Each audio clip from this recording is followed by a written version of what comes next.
जी नमस्कार, मैं हूं राज पाठक और आप देख रहे हैं बुलेट न्यूज़ टीवी। देखिए, आगामी 10 जुलाई को बिहार में कई ऐसी जो सीटें हैं जहां पर लोकसभा चुनाव के दौरान या आकस्मिक कारणों की वजह से वो सीट खाली हो गया था, वहां पर चुनाव होने हैं।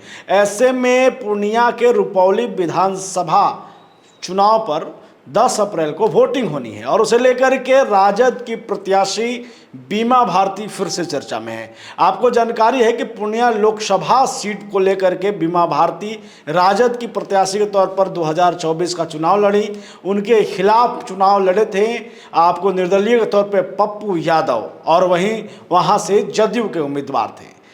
अब पप्पू यादव पूर्णिया से जो है वो निर्वाचित हो जाते हैं, लेकिन पप्पू यादव के आगे पूर्णिया जो है वो बीमा भारती को पसंद नहीं करता। इसी का असर था कि जब विधानसभा के उपचुनाव की घोषणा हुई तो उसके बाद आनंद फानन में दौड़ी भागी बीमा भारती पहुंची पप्पू यादव के पास, ताकि किसी तरीके से इनका अगर समर्थन मुझे मिल जाए तो फिर रुपौली विधानसभा जीतना आसान हो जाएगा। और यही कारण लग रहा है कि अब राजद का जो तमाम खेमा है वो भी पप्पू यादव के आगे और उनके लोकप्रियता के आगे समर्थन कर चुका है, सरेंडर कर चुका है।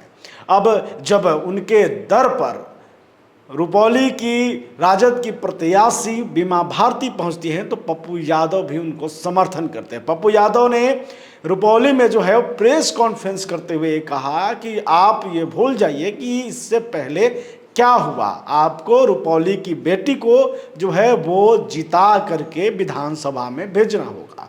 वहीं पर जदयू लगातार बीमा भारती राजद प्रत्याशी पर हमलावर हैं। वो कह रही हैं कि सीखती यहाँ से तमाम चीज़ें यहाँ हुई, मिनिस्टर हमने बनाया, विधायक हमने बनाया, और लेकिन अब जो है वो हमारे ही खिलाफ में चुनाव लड़ रही हैं। आपको जानकारी है कि इससे पहले बीमा भारती जदयू में शामिल थी, लेकिन पप्पू यादव के समर्थन के बाद तेजस्वी यादव का काम आसान हो गया। और यही कारण है कि एनडीए का जो दल है, एनडीए का जो घटक दल है, वो तमाम दल इस वक्त उनकी परेशानी बढ़ गई है पप्पू यादव के समर्थन के बाद।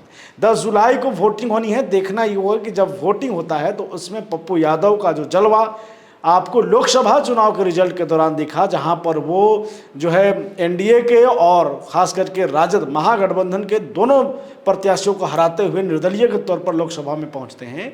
देखना ये होगा कि ठीक 2 महीने बाद, 1 महीने बाद, माफ़ कीजिएगा, 1 महीने बाद ही उनका जलवा कायम है या नहीं। बने रहिए हमारे साथ, लगातार खबरों पर अपडेट देते रहेंगे। बहुत धन्यवाद।